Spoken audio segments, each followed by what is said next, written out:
क्या कितना उम्र हुआ आपका? 12 साल। 12 साल। इस उम्र में बच्चे पढ़ाई करते हैं, बट मैं अपनी मजबूरी को समझ सकता हूँ, शायद कोई मजबूरी होगी। कोई बात नहीं, कोई बात नहीं। अगर आपको पढ़ना होगा तो मुझे बताना, मैं आपको पढ़ाऊंगा।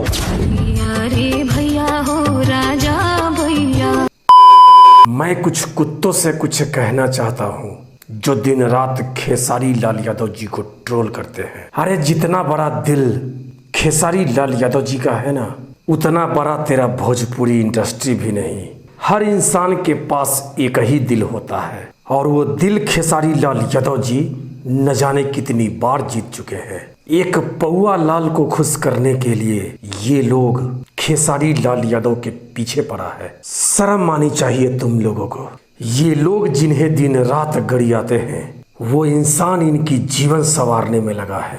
पहले इनको सुधारा जो दिन रात इस मोटकी के साथ दिखते थे। पहली बार खेसारी लाल यादव जी की वजह से अपनी असली बीवी के साथ दिखे, और अब ये देखिए जिंदगी जब बुढ़ापा तक जाला तब पता चले कि काश बियाह करके मेहरुआ से निमन के साथ रहती है। अभी तो हजारों मिल रहा है, लेकिन जहिया बाजार गिर जाई ना, वो दिन बाजार में केहू दोसर ना लोके। आज पौआ लाल को सुधारना चाहते हैं, इस पे भी कुछ कुत्ते भौंकेंगे।